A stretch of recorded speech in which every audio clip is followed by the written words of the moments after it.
আগামী নিয়ে, কিন্তু দেশের গণতন্ত্র রক্ষার জন্য, দেশনেত্রী বেগম খালেদা জিয়াকে সুস্থ করার জন্য আমরা প্রয়োজনে জান দিতে প্রস্তুত আছি।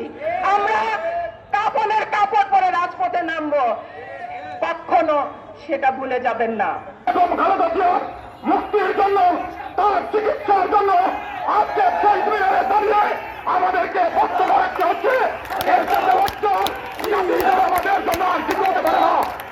আমাদের নেত্রী, আমাদের মা বেগম জিয়া আজকে মৃত্যু প্রহর গুনছেন। এই সরকারের কাছে অনেক আবেদন নিবেদন করার পরেও এখন পর্যন্ত কোনো কর্ণপাত করছে না এই সরকার।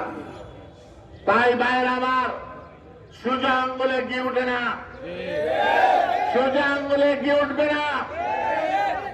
আজকে এই স্বৈরাচারী সরকারের বিরুদ্ধে প্রচন্ড আন্দোলন গড়ে তুলতে হবে। এই সরকারের বিরুদ্ধে, এই স্বৈরাচারী সরকারের বিরুদ্ধে কোন নিয়মতান্ত্রিক আন্দোলন করে কোনো লাভ হবে না। আজকে আমাদেরকে সংগ্রাম করতে হবে। আলাপ আলোচনা, সভা সমাবেশ করে কোনো লাভ হবে না। একটিবারের জন্য মহান মুক্তিযুদ্ধের মধ্য দিয়ে এদেশের মানুষ সশস্ত্র সংগ্রামের মধ্য দিয়ে দেশ স্বাধীন করেছে। দেশ স্বাধীন করেছিল গণতন্ত্রের জন্য, দেশ স্বাধীন করেছিল মানুষের অন্ন, বস্ত্র, শিক্ষা, চিকিৎসার নিশ্চয়তা বিধানের জন্য। এই নেত্রী দেশের যে বেগম খালেদা জিয়া দেশের সংসদীয় গণতন্ত্র প্রতিষ্ঠিত করেছিলেন, অথচ এই সরকার বেগম জিয়াকে হত্যা করার জন্য, জিয়া পরিবারকে ধ্বংস করে দেওয়ার জন্য, বিএনপিকে ধ্বংস করে দেওয়ার জন্য এই ধরনের ষড়যন্ত্র চক্রান্ত করছে।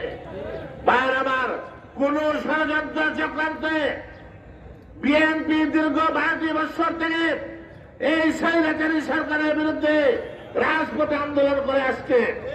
বিএনপির হাজার হাজার নেতা কর্মীরা এখনো কারাগারে রয়েছে, লক্ষ লক্ষ নেতা কর্মীদের বিরুদ্ধে মামলা রয়েছে, কিন্তু বিএনপির একটি কর্মীও দল ছেড়ে অন্য দলে যায় নাই। বিএনপি যেভাবে আছে সেইভাবেই রয়েছে এবং আগামী দিনে আরো শক্তি সঞ্চয় করে আমরা সংগঠিত হয়ে এই সরকারের সমস্ত অপকর্মকে রুখে দাঁড়িয়ে আমাদের মাথা দেশ নেতা বেগম খালেদা জিয়াকে আমরা মুক্ত করে আনবো। বেগম জিয়াকে মুক্ত করে এনে আমরা সুচিকিৎসার ব্যবস্থা করবো। তো আমরা এগুলা বলে মানববন্ধন করে অনশন করে কাজ হবে না।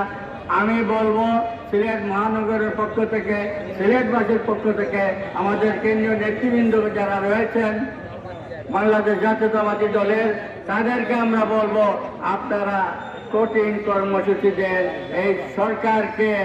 এই সরকারের পতন ঘটাতে হলে কঠোর কর্মসূচি ছাড়া আমরা যাই করি কাজ হবে না। এর জন্য আমরা সবাই প্রস্তুত আছেন তো আন্দোলনের জন্য?